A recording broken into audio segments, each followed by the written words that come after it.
It's an honor, it's a privilege to be here with you today. We are all privileged to be alive and able to witness and participate in the great movement of humanity towards a higher form of civilization. And we know what that higher form of human organization will be. It will be socialism. And we'll get there. We'll get there much quicker because of the militantly intelligent or intelligently militant organizations like Socialist Action. These few and relatively small organizations are critical because you attempt to understand and act upon the world and to see it dialectically rather than getting lost in the minutiae of what 6 billion other human beings are doing or think that they're doing. It's through rigorous work like yours, your intelligent militants, that you at least stand a chance of figuring out what is the general movement in the world and to encourage those forces that will drive humanity further along the path that humanity must travel if we are to survive, and that path is to socialism. Our world faces a multiple of overlapping and interconnected crises that can only be surmounted through socialism. Those crises become more acute each day, and they are the inevitable product of late-stage capitalism. These species-threatening crises, of which global warming is only one, are insoluble without the dismantling of capitalism, which creates these crises. Standing in the way of the global transformation that humanity must achieve is the edifice of US imperialism. It's an imperialism that is increasingly stripped down to its most raw and brutal elements, military force. Its options narrow, becoming fewer and fewer every day. That is the clearest sign of imperialism's weakness, that it cannot influence events decisively except by the use of raw force. The United States constantly seeks to achieve what it calls full spectrum dominance in the military sense.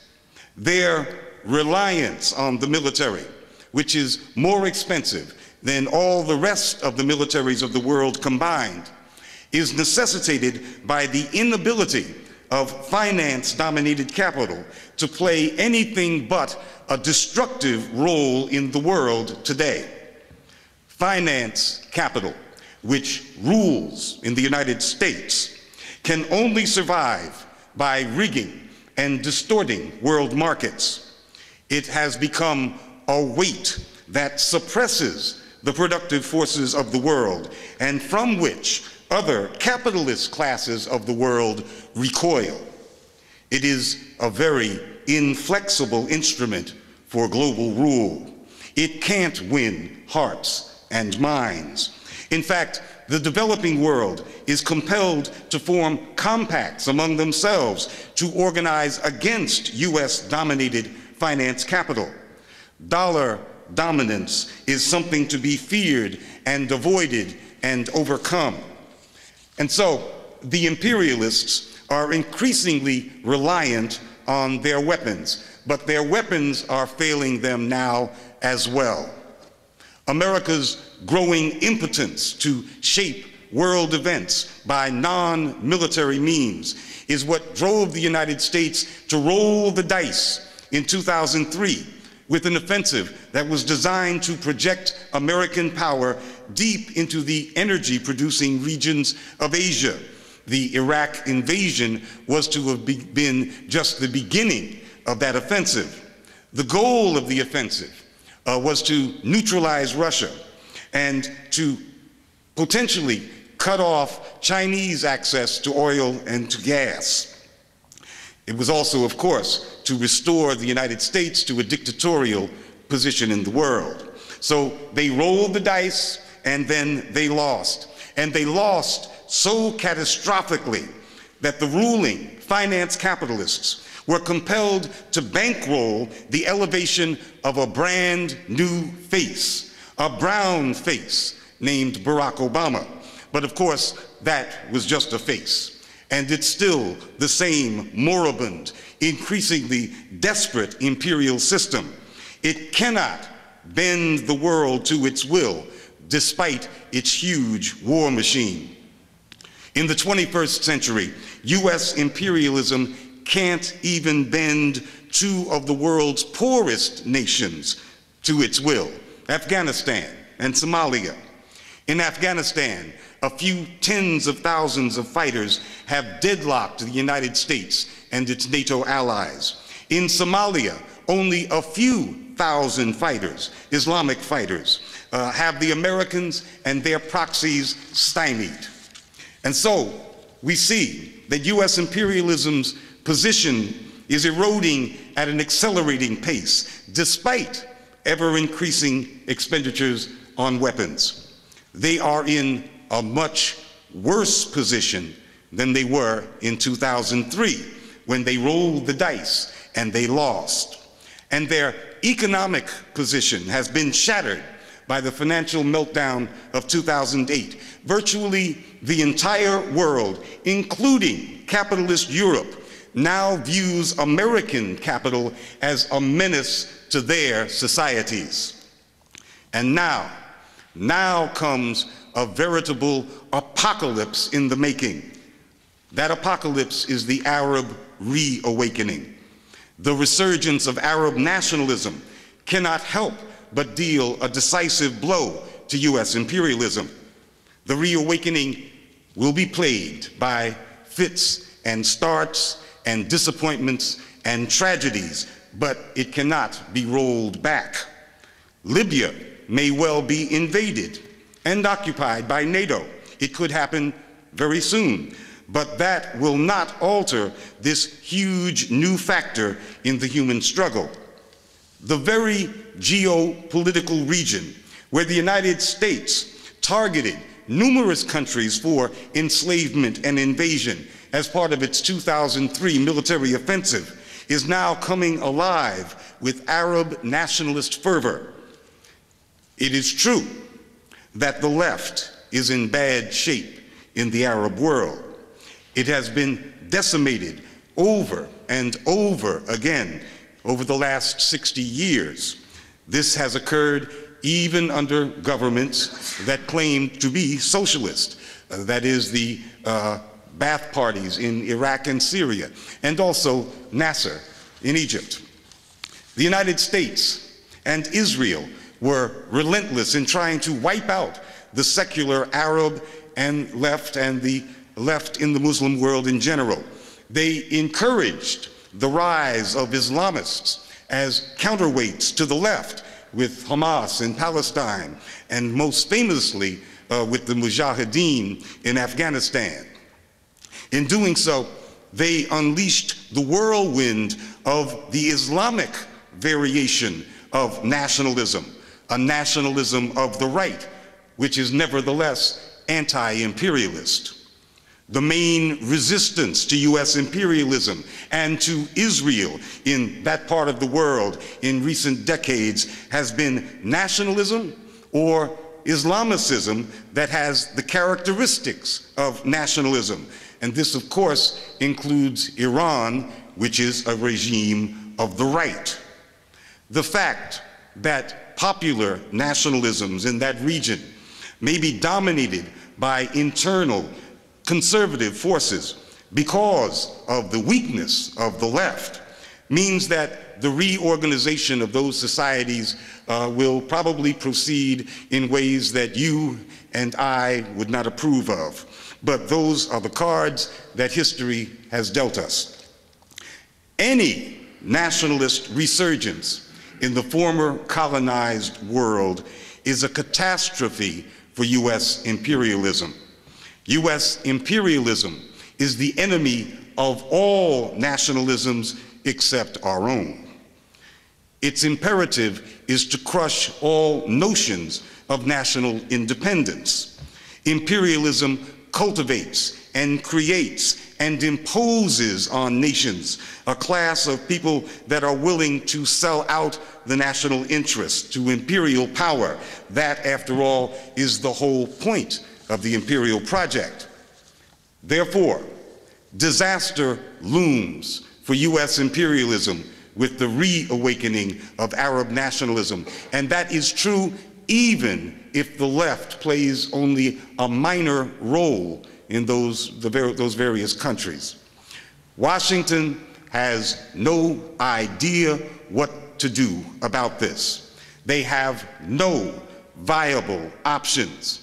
The occupation of Libya may happen, but it is not viable, not in an Arab world in a fever of nationalism. The repercussions of that would be severe, to say the least, on the United States. We can gather just how confused the United States regime is just by looking at Friday's edition of the New York Times. There's an article on the front page that's titled, "Trying to Pick the Winners in the Middle East." And the article essentially says that the US has concluded that since the presidents of Egypt and Tunisia were overthrown, but the kings of Saudi Arabia and Jordan and other places are still in power, it's best that the United States put their money on the kings. That is, kings good, presidents bad. Now, that is not a coherent foreign policy.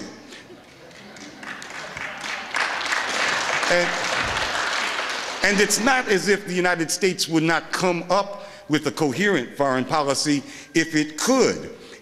But it doesn't have a coherent policy because the very existence of a resurgent Arab nationalism eliminates a whole range of US options.